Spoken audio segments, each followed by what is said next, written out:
Hello बच्चों and welcome to the wonderful world of economics. Yes बच्चों, आज हम डिस्कस कर रहे हैं टीवाई का एक और important chapter that is agriculture pricing. अब हमने लास्ट वीडियो में देखा था एग्रीकल्चरल न्यू पॉलिसी यानी एग्रीकल्चर पॉलिसी ऑफ 2000, जिसे हम नेप पॉलिसी भी कहते हैं, क्योंकि इसे हम न्यू एग्रीकल्चर पॉलिसी कहें बच्चों या नेशनल एग्रीकल्चर पॉलिसी कहें। Anyway that was the policy जिसको हमने ऑब्जेक्टिव के साथ विथ फीचर्स के साथ हमने डिस्कस किया और हमने देखा कि ये पॉलिसी जो है हम कहाँ तक उसको सक्सेसफुली एग्जीक्यूट कर पाए हैं, इम्प्लीमेंट कर पाए हैं। तो हमने उसके इम्प्लीकेशन और इवैल्यूएशन भी हमने इस पॉलिसी का देखा। ना इस जर्नी को अभी हम और आगे बढ़ा रहे हैं with new chapter that is agriculture pricing.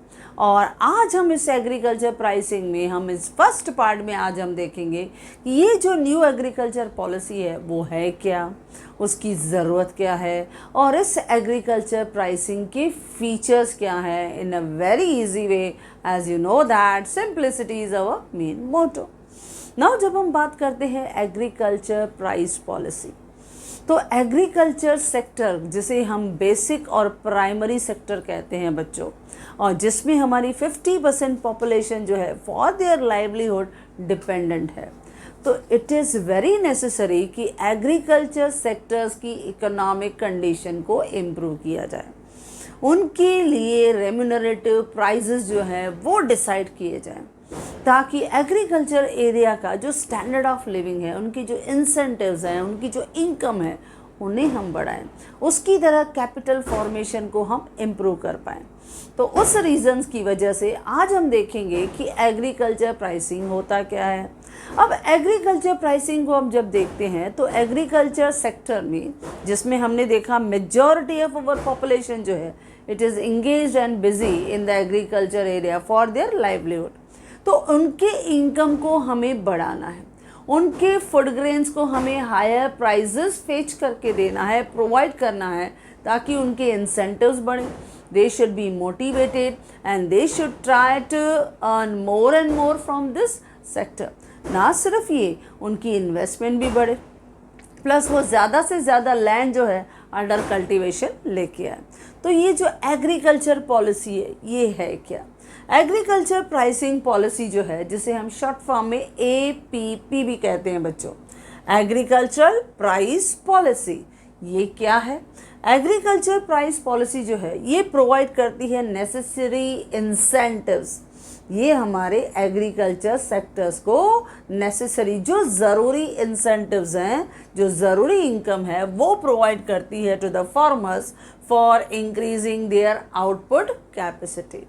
यानी वो जो प्रोड्यूस करते हैं फॉर देयर आउटपुट, अगर हम उन्हें बेटर प्राइसेस प्रोवाइड करेंगे तो बट नेचुरल उनके पास अच्छे इंसेंटिव्स आ गए, उनके पास अच्छी इनकम आ गई, तो it will help them to next जो उनकी फार्मिंग होगी उसके लिए, नेक्स्ट कल्टीवेशन के लिए, नेक्स्ट क्रॉप के लिए उनके पास बेटर फंड्स अवेलेबल हैं, जिसमें से दे can purchase better variety of seeds. उनके पास सीड्स अच्छे हो जाएंगे, फर्टिलाइजर्स अच्छे हो जाएंगे, पेस्टिसाइड्स मिलेंगे, they can borrow the tractors, वो ट्रैक्टर्स को भी बोरो कर सकते हैं। Not only that they can purchase the land, यानी उनका कैपिटल इन्वेस्टमेंट भी बढ़ा। तो ये नेसेसरी इंसेंटिव्स उन्हें देना ज़रूरी है, क्योंकि वो जितना खर्चा करते हैं एटलीस्ट वो खर्चा तो निकले। क्योंकि जनरली हम देखते हैं स्पेशली इन अवर इंडिया में कि farmers they are facing so many problems, और ये जो एग्रीकल्चर सेक्टर है it is subject to various uncertainty and various fluctuation, price fluctuation. और जब उन्हें बेसिक जो उन्हें नेसेसरी प्राइसेस हैं वो नहीं मिलते हैं और वो लॉसेस में जाते हैं, क्योंकि मोस्टली उनके फंड्स जो रहते हैं वो बोरोड रहते हैं और उन्हें इंटरेस्ट भी देना है, उन्हें लोन भी देना है, और जब उनको लगता है कि उन्हें उतनी फसल में से प्राइसेस नहीं मिल रहे हैं तो they will commit a suicide. तो ये सब प्रॉब्लम्स हमें किसानों के सॉल्व करने हैं। उसका बेस्ट सॉल्यूशन है हमारे लिए एग्रीकल्चर प्राइस पॉलिसी। इसके लिए हमने क्या कहा? Agriculture price policy is providing necessary incentives to farmers for increasing their output capacity. Then the MSP यानी मिनिमम सपोर्ट प्राइस जो हमारी गवर्नमेंट फिक्स करके देती है, इसके लिए स्पेशली कमीशन को अपॉइंट किया जाता है और जो उनके लिए डिटरमाइन करती है, फिक्स करती है मिनिमम सपोर्ट प्राइस, जिसे हम क्या कहते हैं, MSP।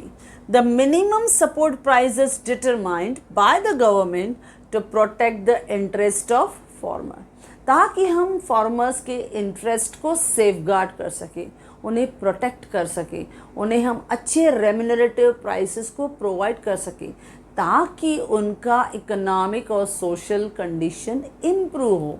नॉट ओनली दैट, लेकिन उनका सेविंग बढ़े, उनका इन्वेस्टमेंट बढ़े, उनका भी कैपिटल फॉर्मेशन बढ़े। For that sake it is very necessary to decide agriculture price policy.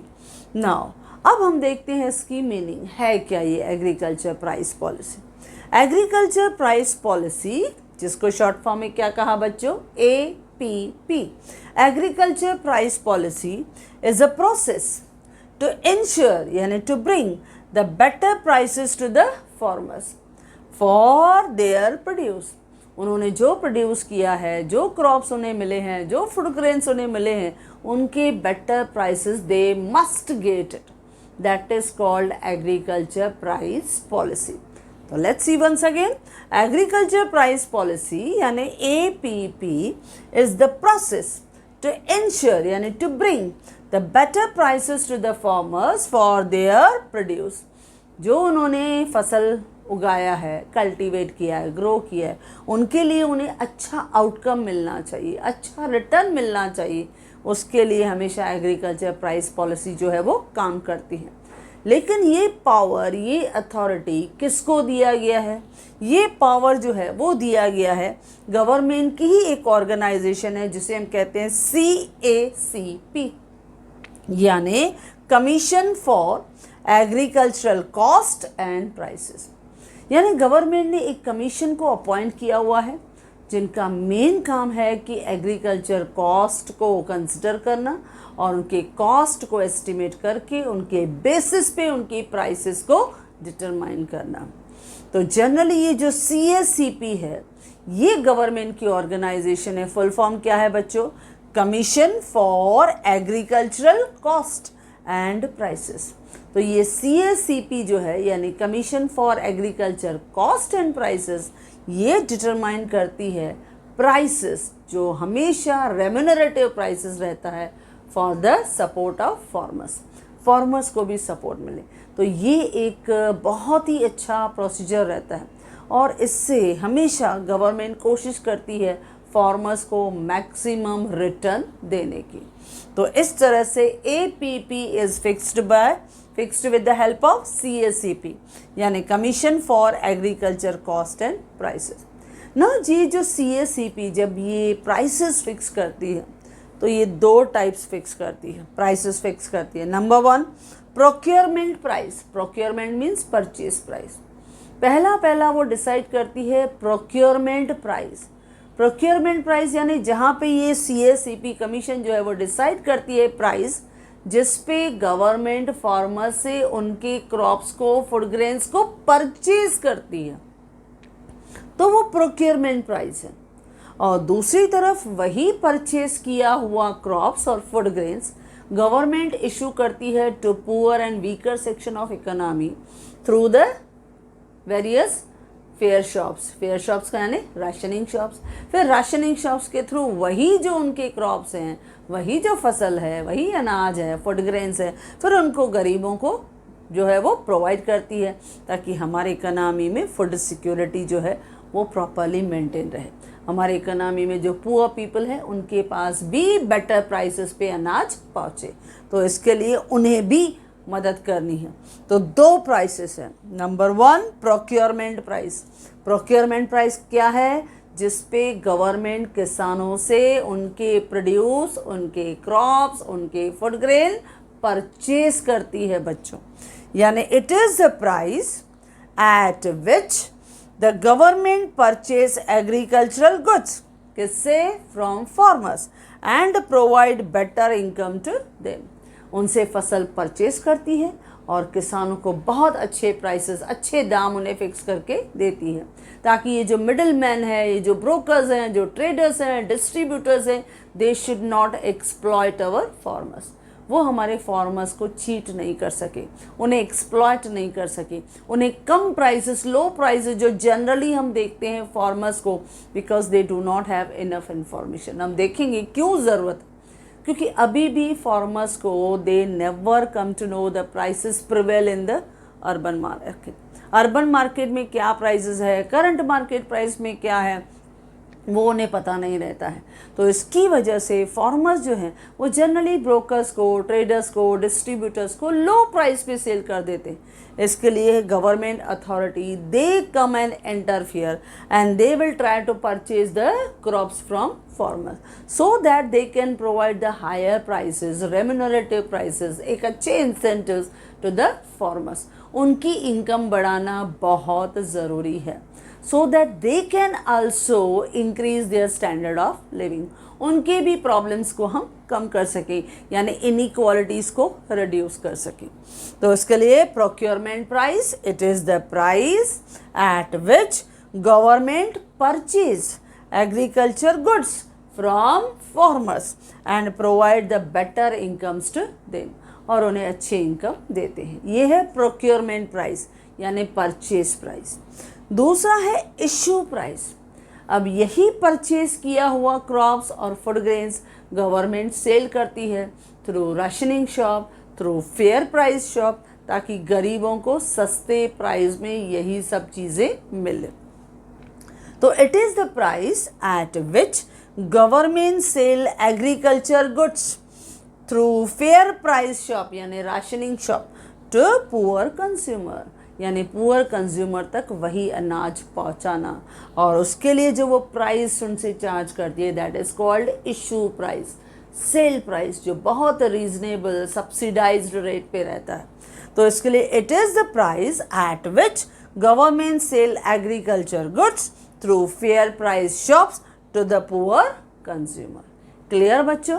तो हमारी जो CSCP कमीशन है, यानी commission for agriculture cost and prices, ये हमेशा कोशिश करती है कि हमारी इकोनॉमी में जो प्राइसेस हैं वो रीजनेबल फिक्स हो, और इससे we will try to protect the interest of consumer, we will try to protect the interest of farmers. दोनों का हमें इंटरेस्ट देखना है, यानी कंज्यूमर को भी ज़्यादा पे नहीं करना पड़े और फार्मर्स को भी अच्छा खासा रिटर्न मिले। दोनों को इंटरेस्ट उनका हमें प्रोटेक्ट करना है, दोनों की हेल्प करनी है with the help of this commission. और इस कमीशन को हमारी गवर्नमेंट ने 1965 में अपॉइंट किया था। तो CSCP जो कमीशन है फॉर कॉस्ट एंड प्राइसेस, इसका मेन रिस्पॉन्सिबिलिटी है to determine the two prices. और वो कौन से टू प्राइसेस हैं? नंबर 1 प्रोक्योरमेंट प्राइस यानी purchase price. It is the price at which government purchase agriculture goods from farmers and provide the better incomes to for their produce. और जब हम issue price की बात करते हैं बच्चों, तो ये प्राइस है at which government sell agricultural goods through fair price shops to consumer. Clear बच्चों? नाउ अब हम देखते हैं व्हाट इज द नीड, यानी why there is a need of agriculture price policy. हम क्यों एग्रीकल्चर प्राइस पॉलिसी को फॉलो करते हैं? Now our intentions are clear, क्योंकि हमें मालूम है कि एग्रीकल्चर एरिया में जहाँ पे हमारी इकोनॉमी का लगभग 50% जो है पॉपुलेशन उनके ऊपर डिपेंडेंट है।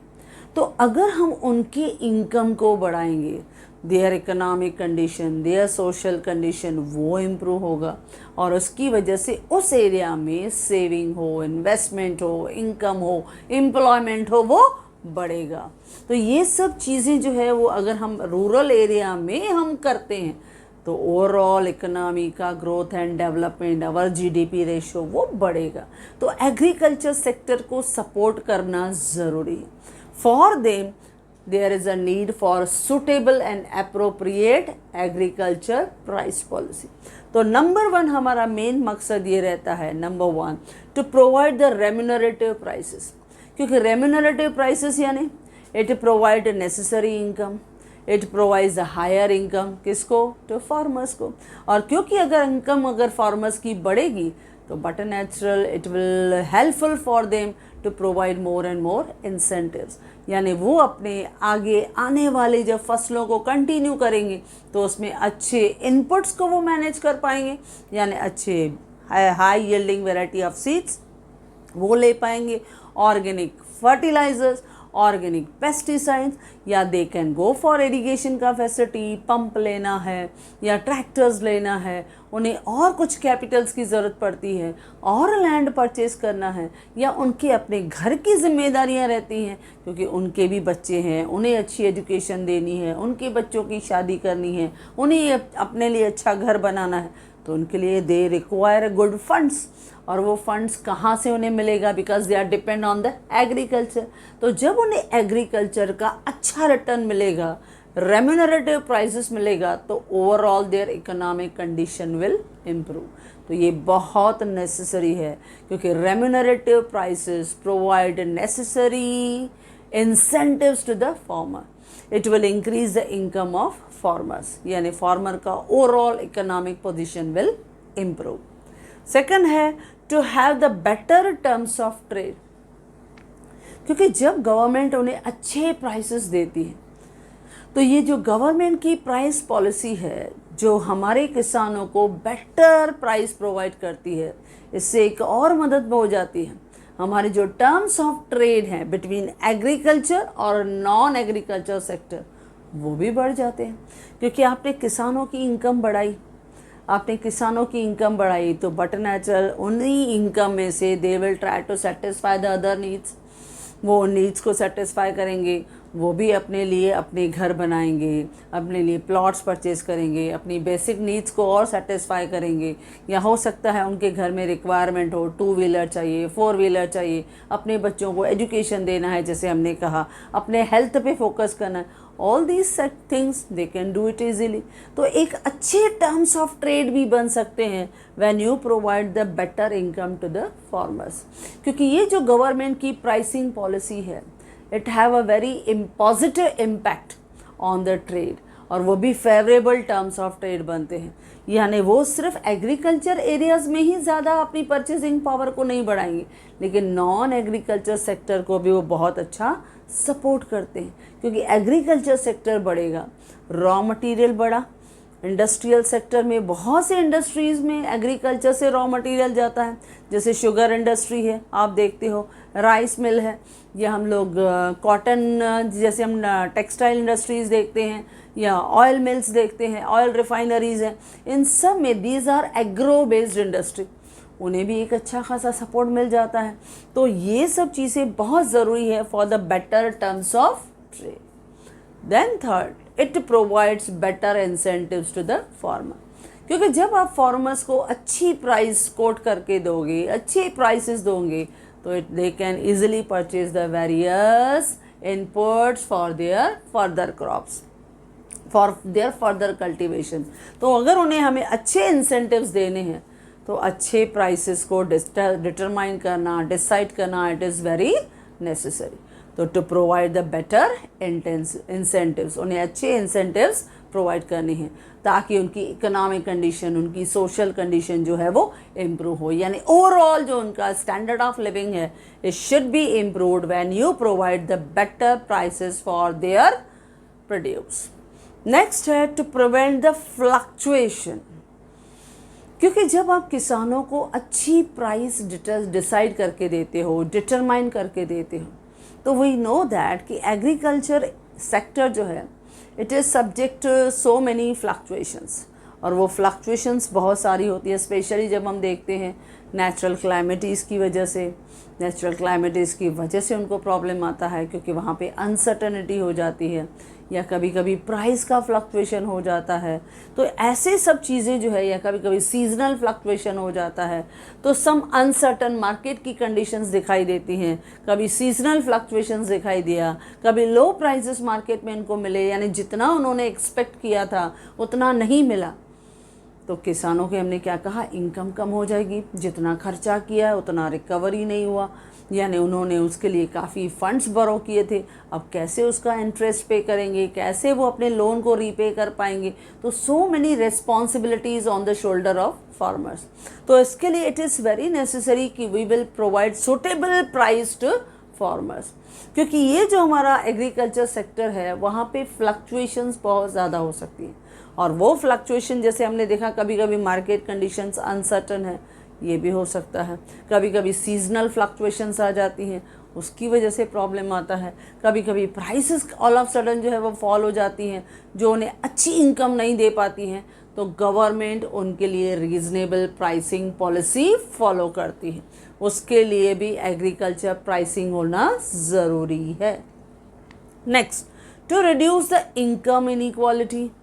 अब ये भी बहुत ज़रूरी है, क्योंकि किसानों के लिए स्टेबल प्राइस उन्हें प्रोवाइड करना, इससे क्या होगा, उनका इनकम इनइक्वालिटी कम होगा, क्योंकि स्टेबल एग्रीकल्चर प्राइस जो है वो किसानों को प्रोटेक्ट करती है और हेल्प करती है to reduce the income inequality, और वो भी specially between two sector, agriculture और नॉन एग्रीकल्चर सेक्टर, क्योंकि हम ज़्यादा देखते हैं कि इनइक्वालिटी जो है वो एग्रीकल्चर सेक्टर में ज़्यादा दिखाई देती है। तो इस इनइक्वालिटी को, यानी उनके भी इनकम को हमें बढ़ाना है। क्यों हमारे इंडस्ट्रियल सेक्टर, सेकेंडरी की इनकम बढ़े, टर्शरी की इनकम बढ़ रही है, लेकिन प्राइमरी सेक्टर की इनकम कम हो रही है, रिड्यूस हो रही है। तो हमें ऐसे एफर्ट्स डालने हैं ताकि प्राइमरी सेक्टर की भी इनकम बढ़े। इसकी वजह से एग्रीकल्चर प्राइस पॉलिसीज़ जो है, it will always protect, it will prevent and reduce the income inequality, वो उनको रिड्यूस करने में हेल्प करती है। नेक्स्ट है to promote the capital formation.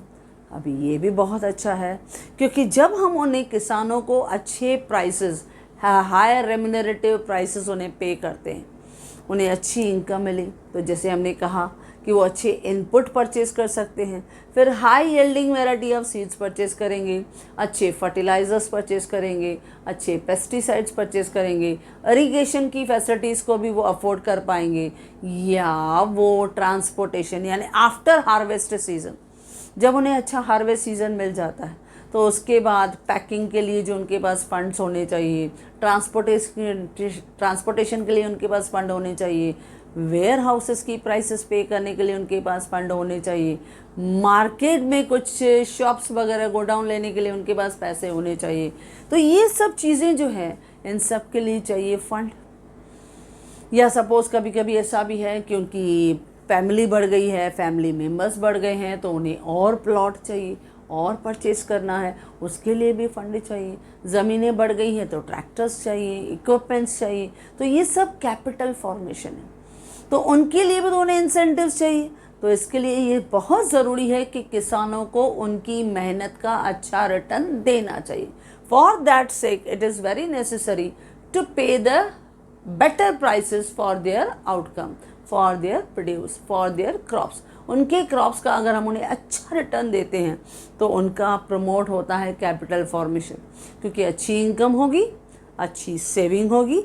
जब सेविंग अच्छी है तो उसमें से इन्वेस्टमेंट भी अच्छा होगा, यानी farmers can easily divert their saving towards the investment. वो इरिगेशन फैसिलिटीज़ को अफोर्ड कर पाएंगे बच्चों, वो ट्रैक्टर्स को अफोर्ड कर पाएंगे, अच्छे पंप्स वो परचेज कर पाएंगे, पैकिंग का सामान वो अच्छा ले पाएंगे। तो इस तरह से उनका कैपिटल फॉर्मेशन का लेवल बढ़ेगा। नेक्स्ट है to encourage the utilization of land, यानी किसानों को ये भी इनकरेज करना है कि कोई भी लैंड वेस्ट नहीं होनी चाहिए। हर एक लैंड को उन्हें प्रॉपरली कल्टीवेट करना है और टोटली उनको यूज़ करना है। कोई भी लैंड ऐसे वेस्ट नहीं करना है, मल्टीपल क्रॉपिंग सिस्टम करना है, प्लस जैसा उनका क्लाइमेट, स्पेशली उन्हें हमें देखना है जैसा उनका क्लाइमेट है, ऐसी स्ट्रैटेजी उन्हें अपनानी है कि वो स्पेशली उस क्लाइमेट से और उस सॉइल की क्वालिटी से जो मैच करता है क्रॉप, उसको वो ज़्यादा से ज़्यादा ग्रो हो, ताकि उनका आउटपुट, उनकी प्रोडक्टिविटी उनको वो बढ़ा सके। तो ऐसे एफर्ट्स डालने हैं सो दैट उनकी लैंड जो है वो ऑप्टिमम यूटिलाइज हो, ज़्यादा से ज़्यादा लैंड जो है वो यूज़ कर पाएँ, क्योंकि उनके पास जब इनपुट्स ज़्यादा होंगे, उनके पास रिटर्न ज़्यादा है, उनके पास इनकम ज़्यादा है, तो मैंने कहा वो ईज़िली ट्रैक्टर्स भी बोरो कर सकते हैं। उसके लिए भी वो उनका कॉम्पनसेशन वो पे कर सकते हैं, यानी ईज़िली उनके लिए जो भी चार्जेस रहता है वो पे कर सकते हैं, क्योंकि ज़मीनें बड़ी बड़ी, तो ईज़िली वो बोरो भी कर सकते हैं या अपना भी ले सकते हैं, इंस्टॉलमेंट में भी वो परचेज़ कर सकते हैं। तो so many possibilities are there. तो ये सब चीज़ें हैं जिससे वो अपने लैंड को पूरी तरह से यूटिलाइज करेंगे, और इससे उनका ओवरऑल जो आउटपुट होगा, ओवरऑल जो प्रोड्यूस होगा, जो उनकी प्रोडक्टिविटी होगी लैंड की, इट कैन बी इंक्रीज। तो एग्रीकल्चर प्राइस पॉलिसी, ये it is very needful, it is very useful to provide the better income to our farmer.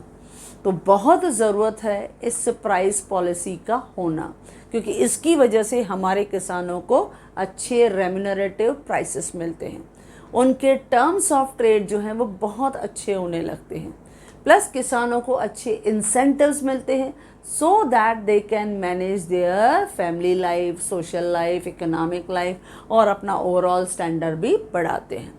इससे उनको मदद मिलती है to prevent from the fluctuation, क्योंकि सीजनल फ्लक्चुएशन है, अनसर्टन मार्केट कंडीशन है, कभी कभी प्राइसेस मार्केट में लो हो जाती हैं, तो इन सब से उनका रिस्क मैनेज हो जाता है, क्योंकि इन सब प्राइसेस की वजह से ये सब रिस्क लेने की ज़रूरत उनको नहीं हो जाती है। Then to reduce the income inequality, ये भी एक ज़रूरी है, क्योंकि गवर्नमेंट एक स्टेबल प्राइस पॉलिसी को फॉलो करती है, यानी अच्छे रिवेन्यूज़ उनको देती है, तो at least they can earn a good income. इसकी वजह से ऐसे नहीं लगता है कि एग्रीकल्चर सेक्टर, हमारा जो किसान है वो गरीब है, नहीं, जो हमारा मेन अन्नदाता है, जो पूरे इकोनॉमी के फूड नीड्स को सेटिस्फाई करता है, एटलीस्ट उसकी तो फाइनेंशियल पोजीशन को हम बेटर कर पाएँ। इसके लिए उनकी इनकम इनइक्वालिटीज़ को रिड्यूस करना है, उन्हें सपोर्ट करना, and to promote the capital formation, क्योंकि इंसेंटिव्स अच्छे हैं, उनकी सेविंग अच्छी है, तो उनकी इन्वेस्टमेंट भी अच्छी होगी, और overall capital formation will improve in the agriculture area. And beside with that, finally there is a need for this agriculture price policy क्यों? क्योंकि it will encourage, it is very useful for the utilization of land। हम land को बहुत effectively use करेंगे और उसकी productivity को maximum करने की ज़रूरत करेंगे। नाउ जब ये आपकी एग्रीकल्चर प्राइस पॉलिसी को हम यूज़ कर रहे हैं, तो इसके फीचर्स क्या हैं? What are the features of agriculture price policy? अब एग्रीकल्चर प्राइस पॉलिसी के जब हम फीचर्स देखते हैं, तो हमने कहा कि ये जो एग्रीकल्चर प्राइस पॉलिसी है, इसको डिटरमाइन करने में कौन मदद करता है? CACP। फुल फॉर्म क्या है बच्चों? Commission for agriculture cost and prices. Okay, अब ये हमारे इकोनॉमी के लिए, एग्रीकल्चर सेक्टर्स के लिए बेटर रेवेन्यूज डिसाइड करते हैं। नाउ ये हमारी एग्रीकल्चर प्राइस पॉलिसी में हमें क्या क्या दिखाई देता है, अब हमने मैक्सिमम सीख लिया बच्चों। जैसे पहला है सेटिंग अप ऑफ इंस्टीट्यूशन।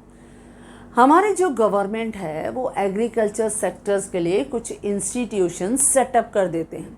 जैसे हमने अभी देखा CACP, यानी 1965 में एग्रीकल्चर प्राइस कमीशन इनको सेटअप किया गया। इसी एग्रीकल्चर प्राइस को आज हम क्या कहते हैं? CACP, यानी commission for agricultural cost and prices. ये 1965 में सेटअप किया गया। 1965 में एक और भी जो इंस्टीट्यूशन है, that is called food corporation of India, FCI, बहुत पॉपुलर नाम आपने सुना होगा, इसको भी सेटअप किया गया था। 1985 में फिर मिनिमम सपोर्ट प्राइस इंस्टीट्यूशन को उन्होंने सेटअप किया, जो स्पेशली उनमें कमीशन को अपॉइंट किया गया, जिनके ऊपर जिम्मेदारी थी कि मिनिमम सपोर्ट प्राइस को आप डिटरमाइन करो on the basis of demand and supply force. अब जनरली जब हम इस सेक्टर में देखते हैं बच्चों, तो सप्लाई का तो रोल बहुत बड़ा है, क्योंकि ये फीचर भी हम करने वाले हैं, 4th one, that is role of supply. क्योंकि ये जो एमएसपी इंस्टीट्यूशन है ये हमारे लिए मिनिमम सपोर्ट प्राइस तो फिक्स करती है। अब वी नो दैट कि food is our basic needs, हमारी पहली नीड है, और वो not only for our domestic market but for export market, उसके लिए भी हमें चाहिए। तो हमेशा हम जब देखते हैं कि एग्रीकल्चर जो प्रोडक्ट्स हैं उनकी जो डिमांड है वो इनइलास्टिक है। अब डिमांड तो नहीं बदलेगी लेकिन सप्लाई का रोल बहुत इंपॉर्टेंट हो जाता है, because when you provide the better prices to the farmers तो बट नेचुरल उनका कैपिटल फॉर्मेशन उधर बढ़ रहा है, उनकी सेविंग उधर बढ़ रही है, उनकी इन्वेस्टमेंट उधर बढ़ रही है, प्लस हम न्यू स्ट्रैटेजी यूज़ कर रहे हैं, ज़्यादा लैंड को यूटिलाइज कर रहे हैं, कंसोलिडेशन ऑफ लैंड है, सरप्लस लैंड को हम लोग डिस्ट्रीब्यूट कर रहे हैं, वुमेंस के पावर जो है स्पेशली उनके लिए हम ज़्यादा से ज़्यादा लैंड को हम अलॉट कर रहे हैं, जो हमने लास्ट वीडियो में देखा था बच्चों, that is new agriculture policy of 2000। तो इसी जर्नी में हम देख रहे हैं कि कैसे उन किसानों को हमें अच्छे प्राइसेस भी देने हैं बच्चों, क्योंकि हर जगह उन्हें पैसे चाहिए, फंड्स चाहिए, क्योंकि सीड्स लेने हैं तो पैसा चाहिए, फर्टिलाइजर्स लेना है तो पैसा चाहिए, पेस्टिसाइड्स लेने हैं तो पैसे चाहिए, इरिगेशन फैसिलिटी चाहिए तो पैसे चाहिए। तो इन सब चीज़ों के लिए या हमें एक अच्छे गोडाउन चाहिए, एक अच्छा बिग हार्वेस्ट हमें मिला। अब यहाँ हार्वेस्ट तो मिला, अब उन्हें चाहिए गोडाउन्स, नहीं तो वो क्या करते हैं डिस्ट्रेस सेल कर देते हैं बच्चों, घाई में सेल कर देते हैं, क्योंकि उन्हें उनके ऊपर प्रेशर रहता है, उन्हें लोन वापस करना है, उनके ऊपर कर्जा है, उनके ऊपर इंटरेस्ट का प्रेशर है, उनके घर में बच्चों की जिम्मेदारियां हैं, बच्चों की शादियां करनी है, उन्हें पढ़ाना है, उनके लिए घर खरीदना है, तो उनके ऊपर बहुत प्रेशर रहता है। और जब उनकी फसल की वैल्यू उन्हें अच्छी नहीं मिलेगी तो but natural they will B discouraged, and you know that फिर ये प्रॉब्लम्स कि दे will come at the society. तो एटलीस्ट हमें अगर किसानों की इकोनॉमिक पोजीशन को बढ़ाना है तो ये हमें इंस्टीट्यूशन सेटअप करने हैं। इसके लिए 1965 में एग्रीकल्चरल प्राइस कमीशन, दैन 1965 में फूड कॉरपोरेशन ऑफ इंडिया, 1985 में मिनिमम सपोर्ट प्राइस जो डिटरमाइन करेगी appropriate price policy on the basis of demand and supply forces, and then 1985 में ही procurement price for agriculture prices, यानी जो आपके एग्रीकल्चर प्रोडक्ट्स हम purchase करेंगे उसके लिए प्रोक्योरमेंट यानी परचेज प्राइस, ये सब इंस्टीट्यूशन जो है गवर्नमेंट ने सेटअप किया। आप कोई भी इंस्टीट्यूशन बोल सकते हो, जैसे 1965 में एग्रीकल्चर प्राइस कमीशन, इजी है बच्चों, 1965 में फूड कॉरपोरेशन है, इजी है, 1985 में एमएसपी है, मिनिमम सपोर्ट प्राइस एक्सेट्रा। देखो हो गया ना इजी। अच्छा, देन मिनिमम सपोर्ट प्राइस, देखो इसी से ही कनेक्ट, मिनिमम सपोर्ट प्राइस, अब ये ज़रूरी था। जैसे हमने देखा 1985 में गवर्नमेंट ने इंस्टीट्यूशन ही सेटअप किया मिनिमम सपोर्ट प्राइस ना। मिनिमम सपोर्ट प्राइस जो है, जब हम बात करते हैं मिनिमम सपोर्ट प्राइस की, तो ये हमारे किसानों को अच्छी रिटर्न देते हैं, अच्छे इंसेंटिव्स देते हैं। एटलीस्ट जितना उन्होंने खर्चा किया है दैट खर्चा will be recovered from the prices जो उन्होंने किसानों ने खर्चा किया था, वो अगर उन्हें अच्छी इनकम मिलेगी तो एटलीस्ट उनकी इकोनॉमिक कंडीशन प्लस उनकी दूसरी नीड्स को वो सेटिस्फाई कर पाएंगे, plus they will be encourage and motivated to do more and more agriculture farming. फिर वो वैरायटी ऑफ क्रॉप्स की तरफ ज़्यादा इंटरेस्टेड होंगे और ज़्यादा लैंड अंडर कल्टीवेशन लेके आएंगे और नए नए इनोवेटिव जो तरीके हैं वो अडॉप्ट करेंगे। तो मिनिमम सपोर्ट प्राइस के लिए हमेशा इस एग्रीकल्चर प्राइस पॉलिसी को फॉलो किया जाता है, जिसका इम्पॉर्टेंट फीचर क्या है, मिनिमम सपोर्ट प्राइस, यानी एक सुटेबल प्राइस डिसाइड कर देना, डिटरमाइन कर देना, ताकि हमारे किसानों को अच्छी रिटर्न मिले। नेक्स्ट है प्रोटेक्टिंग कंज्यूमर्स, हमें कंज्यूमर्स को भी प्रोटेक्ट करना है, क्योंकि एक तरफ आपने क्या देखा, आपने किसानों से प्रोक्योर किया, परचेज किया, but the same food you have distributed, you have sold to the poor people, to the poor consumers through fair price shop। तो आपने पुअर कस्टमर्स को भी सपोर्ट किया, उन्हें भी प्रोटेक्ट किया, तो आप प्रोटेक्ट कर रहे हो कंज्यूमर को। तो इसके लिए भी हमारा agriculture price play a very important role, इतना यूजफुल है। देन रोल ऑफ सप्लाई हमने पहले ही देखा, कि supply play a very important role in the agriculture sector, क्योंकि डिमांड तो हम देखते हैं इनइलास्टिक है, क्योंकि बिना खाए पिए तो कोई रह ही नहीं सकता है। Food is our basic requirement. तो फूड की demand is inelastic, not only in domestic market but international market also. Main है अभी सप्लाई का रोल बढ़ाना है, क्योंकि अगर जितना हार्वेस्ट सीज़न हमारा अच्छा रहेगा, ज़्यादा क्रॉप्स मिलेंगे, जितनी सप्लाई हम ज़्यादा कर पाएंगे, उतना हमारे फार्मर्स की रिटर्न, इनकम, प्रॉफिट, उनका इकोनॉमिक पोजीशन अच्छा होगा। तो role of supply play a very important role after agriculture price policy. Next है मार्केट इंफॉर्मेशन, क्योंकि एग्रीकल्चर प्राइस पॉलिसीज़ के थ्रू हमेशा हमारी जो गवर्नमेंट है वो हमारे फार्मर्स को अवेयर करती रहती है, एजुकेट करती रहती है about the current market situation, क्योंकि many farmers they do not have the enough market का information about the current price prevail in the market. इसके लिए हमेशा इन सुटेबल प्राइस पॉलिसीज़ के थ्रू, रेम्यूनरेटिव प्राइस पॉलिसीज़ के through उनको बताया जाता है कि मार्केट में इतनी ज़्यादा प्राइसेस हैं, तो हम आपके प्रोडक्ट के लिए इतनी प्राइसेस को फिक्स करेंगे। तो इस तरह से मार्केट के प्राइसेस का इंफॉर्मेशन भी उनको प्रोवाइडेड किया जाता है। और किस तरह से एक सूटेबल मार्केटिंग फैसिलिटी, एक एनेबल्ड मार्केट एनवायरनमेंट हम क्रिएट करते हैं, ये भी हम आने वाले कुछ पार्ट्स में डिस्कस करेंगे, क्योंकि एग्रीकल्चर मार्केटिंग चैप्टर भी हम करने वाले हैं। ये भी बहुत ज़रूरी है। इसके लिए एग्मार्क नेट यानी एग्रीकल्चर मार्केटिंग नेटवर्किंग, जिससे हमारे पूरे इंडिया में जो लगभग 1800 मार्केट हैं, उन सब मार्केट को इंटरनेट के थ्रू कनेक्ट किया गया है। उसमें जितने प्रोडक्ट्स हैं, उनकी जो प्राइजेज़ हैं, उन सबको डिस्क्लोज़ किया जाता है, यानी कंप्लीट ट्रांसपेरेंसी रखी जाती है। किसानों को पूरा नॉलेज जो है वो दिया जाता है, ताकि they should not be cheated और एक्सप्लॉइटेड बाय एनी ब्रोकर और डिस्ट्रीब्यूटर और मिडिल मैन। इसके लिए हमेशा एक सूटेबल प्राइस पॉलिसी किसानों को हेल्पफुल होती है, ताकि वो अपने फसल को एक अच्छे बेटर प्राइसेस पे सेल कर पाए बच्चों। नेक्स्ट है अनसर्टेनिटी। अब हमने देखा है कि ये जो पूरा मार्केट है, it is subject to some fluctuation.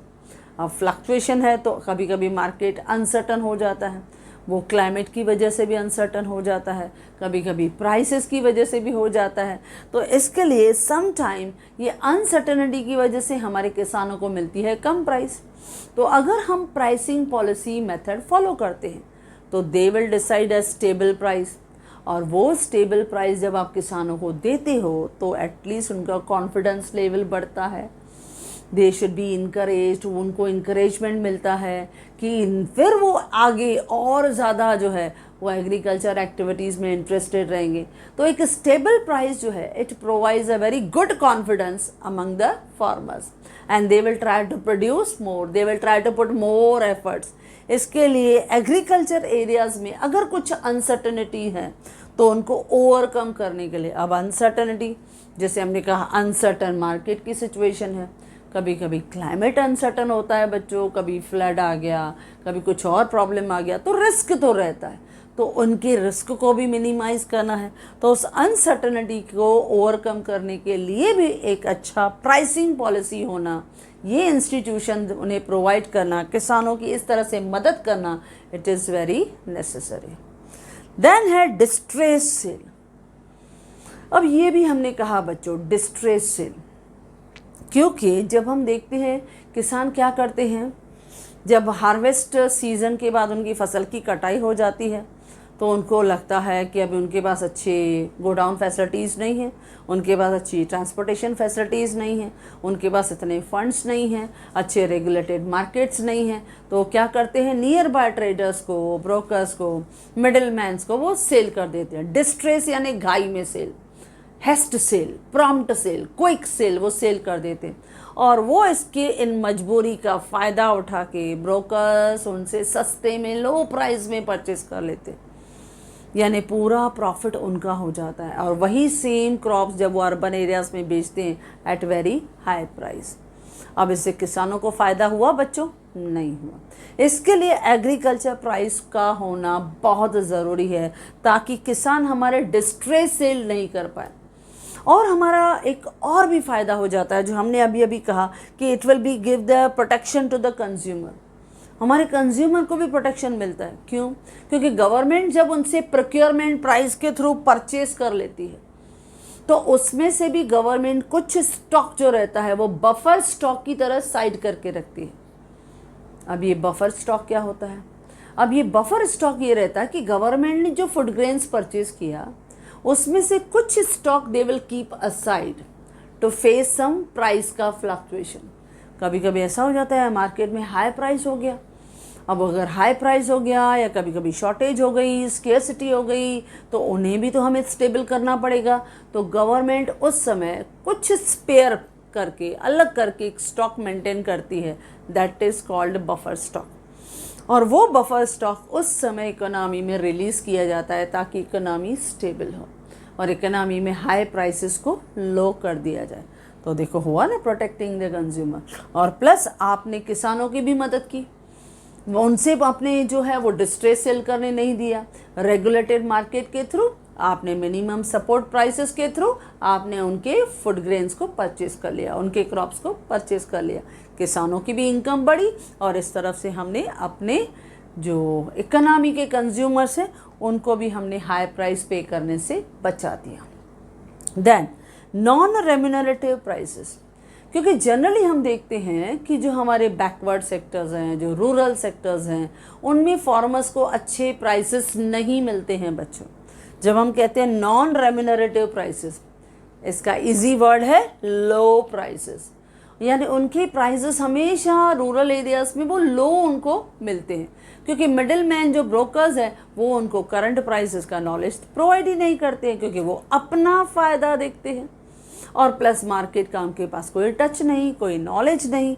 तो what they will do, distress cell, वो सेल कर देते हैं ट्रेडर्स को, ब्रोकर्स को, मिडिल मैन को एट लो प्राइसेस। तो इनकी वजह से भी इट इज़ वेरी नेसेसरी कि उन्हें अच्छे प्राइसेस मिलने चाहिए। तो ये है features of agriculture price policy, यानी उनके लिए सेटिंग अप ऑफ इंस्टीट्यूशन का उन्हें फ्रेमवर्क देना है ताकि उनको एक बहुत सपोर्ट मिले, इंस्टीट्यूशनल सपोर्ट मिले, ताकि इस फ्रेमवर्क के थ्रू लीगल सपोर्ट उनको मिले, उनके पास वो मदद जो है वो रूरल एरिया तक पहुंच सके जो उनके प्राइसेस को प्रॉपरली डिसाइड कर सके। मिनिमम सपोर्ट प्राइस के थ्रू उनके इंसेंटिव्स को ज़्यादा से ज़्यादा बढ़ा सके ताकि उनके आने वाले जो फर्दर कल्टीवेशन का प्रोसेस है वो स्मूथ और इजी हो सके। Then protecting the consumer, government क्या करती है, यानी जब उनसे परचेज करके रखती है तो they will maintain a buffer stock, buffer stock भी मेंटेन करके रखती है ताकि अगर मार्केट में कुछ अनसर्टेनिटी हुआ, कुछ फ्लक्चुएशन हुआ, हाई प्राइस हो गया, स्केर्सिटी है, शॉर्टेज है, तो they will release the buffer stock. यानी हमारे जो इकोनॉमी के कंज्यूमर हैं उनको भी ज़्यादा प्राइसेस पे करने की नौबत नहीं है।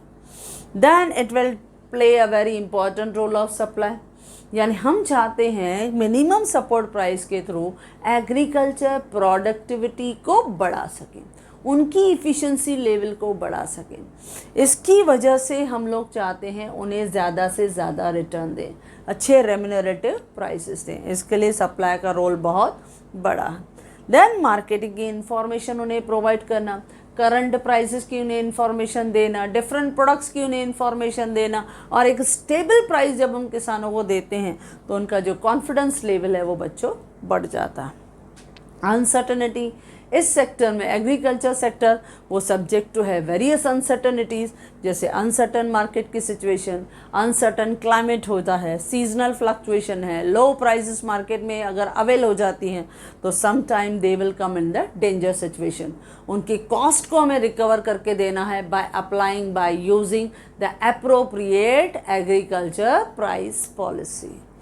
देन डिस्ट्रेस सेल, किसान घाई में सेल नहीं करे क्योंकि वो घाई में सेल करने की कोशिश करता है क्योंकि farmers need money for various reason. और they do not have the holding capacity, जिसके लिए वो क्या करते हैं, they will try to sell immediately after the harvest का सीजन। इसके लिए डिस्ट्रेस सेल नहीं करें, इसके लिए गवर्नमेंट उनके लिए इंस्टीट्यूशन फ्रेमवर्क करके रहती है, उनके लिए सपोर्ट प्राइस फिक्स कर देती है, उनके लिए रूरल गोडाउन्स जो है वो बना देती है, उनके लिए ट्रांसपोर्टेशन फैसिलिटीज़ प्रोवाइड करती है। ये सब हम पढ़ने वाले हैं। जो जो उनके प्रॉब्लम्स हैं उनका सॉल्यूशन गवर्नमेंट निकालती है, ताकि किसानों को हम मैक्सिमम रेम्यूनरेटिव प्राइसेस प्रोवाइड कर सकें। ओके बच्चों, ना इस तरह से हमने आज शुरुआत किया कि एग्रीकल्चर प्राइस क्या है। एग्रीकल्चर प्राइस को हमने क्या देखा, it is the process to ensure the better prices to the farmers for their produce. और इसको डिसाइड करने में कौन हेल्प करता है, गवर्नमेंट की organisation, that is CACP। Full form क्या है बच्चों, commission for agriculture cost and price. दो तरह की प्राइसेस को फिक्स किया जाता है, प्रोक्योरमेंट प्राइस यानी परचेज प्राइस, जिसमें गवर्नमेंट फार्मर्स से उनका प्रोड्यूस, उनके क्रॉप्स को परचेज करती है। और दूसरा रहता है इशू प्राइस, जो वो प्राइस जिसमें हमारी गवर्नमेंट सेल करती है वही agriculture products through fair shop यानी through rationing shop to the poor and needy customer. ये दो प्राइस। और उसके बाद हमने किया नीड, क्या ज़रूरत है एग्रीकल्चर प्राइस पॉलिसी की और क्या फीचर्स हैं एग्रीकल्चर प्राइस पॉलिसी। ओके बच्चों, सो जिस तरह से हमने इसको डिस्कस किया, in the same way I have provided in my notes. तो यस बच्चों, if you like this video you can share with your maximum friends, and if you want my handwritten notes, the link is given in the description box. Thank you.